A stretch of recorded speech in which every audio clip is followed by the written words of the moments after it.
1920 में अचानक भारत की तमाम मस्जिदों में दो पुस्तकें वितरित की जाने लगी। एक पुस्तक का नाम था कृष्ण तेरी गीता जलानी पड़ेगी और दूसरी पुस्तक का नाम था 19वीं सदी का लंपट महर्षि।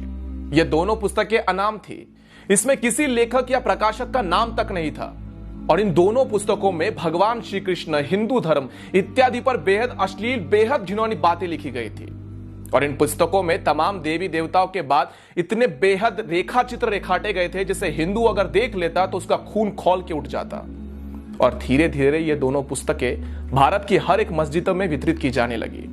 यह बात जब गांधी तक पहुंची तो गांधी ने इसे अभिव्यक्ति की स्वतंत्रता बताकर गौण कर दिया और कहा कि भारत में सबको अपने अपने विचार रखने का, अपने अपनी बातों को रखने का पूर्ण अधिकार है। फिर एक दिन अचानक 1923 में लाहौर स्थित राजपाल प्रकाशक के मालिक महाशय राजपाल जी ने एक पुस्तक प्रकाशित की जिसका नाम था रंगीला रसूल। उस पुस्तक के लेखक का नाम गुप्त रखा गया था और लेखक की जगह लिखा गया था दूध का दूध और पानी का पानी। हालांकि उस पुस्तक में असली लेखक पंडित चंपूपति थे जो इस्लाम के जाने माने विद्वान थे। और सबसे अच्छी बात यह थी कि उस पुस्तक में कोई भी झूठ नहीं था बल्कि तमाम सबूतों के साथ बकायदा आयत नंबर, हदीस नंबर इत्यादि देकर कई बातें लिखी गई थी। 1.5 वर्षों तक रंगीला रसूल बिकता रहा पूरे भारत में, कहीं कोई बवाल नहीं हुआ। लेकिन एक दिन अचानक 24 मई 1924 को गांधी ने अपने समाचार पत्र यंग इंडिया में एक लंबा चौड़ा लेख लिखकर रंगीला रसूल पुस्तक की खूब निंदा करी और अंत में 3 पंक्तियां ऐसी लिखी: मुसलमानों को स्वयं ऐसी पुस्तक लिखने वालों को सजा देनी चाहिए।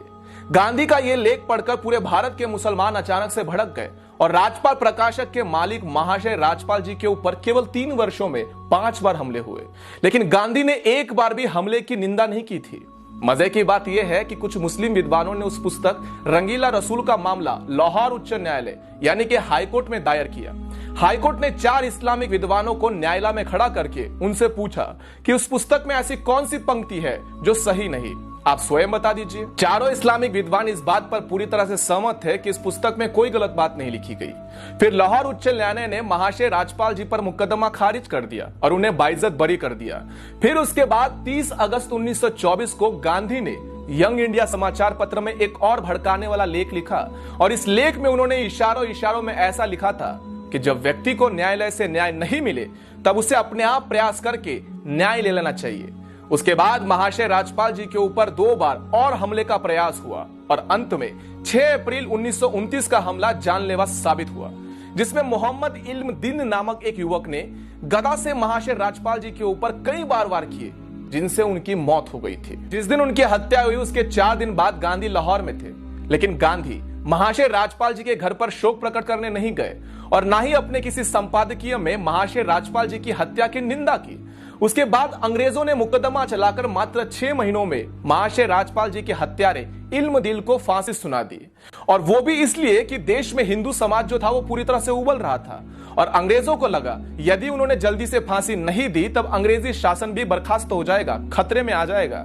उसके बाद 4 जून 1929 को गांधी ने अंग्रेज वाइसरॉय को चिट्ठी लिखकर महाशय राजपाल जी के हत्यारे की फांसी की सजा को माफ करने की अनुरोध किया था। और इसके अगले ही दिन अपने समाचार पत्र यंग इंडिया में एक लेख लिखते हुए जिसमें गांधी ने यह साबित करने का प्रयत्न किया था कि हत्यारा तो निर्दोष है, नादान है, क्योंकि उसे अपने मजहब का अपमान सहन नहीं हुआ और उसने गुस्से में आकर यह हत्या करने का निर्णय ले लिया। दूसरी तरफ तब तक के जाने माने बैरिस्टर मोहम्मद अली जिन्ना ने भी लाहौर हाईकोर्ट के अंदर बाकायदा एक बैरिस्टर की हैसियत से इस मुकदमे में पैरवी करते हुए कहा था कि अपराधी मात्र 19 वर्ष का लड़का है, लेकिन इसने जो अपराध किया है वो बहुत ही बड़ा जघन्य अपराध है। इसके अपराध को कम नहीं समझा जा सकता, लेकिन इसकी आयु को देखते हुए इसकी फांसी को सजा को उम्र कैद में बदल देना चाहिए या फिर इसे काले पानी में जेल में भेज देना चाहिए। लेकिन अंग्रेजों ने 31 अक्टूबर 1929 को महाशय राज्यपाल जी के हत्यारे मोहम्मद इल्म दीन को लाहौर जेल में फांसी पर चढ़ा दिया था। बापू, तुम्हारा अहिंसा का पाठ एक तरफा था।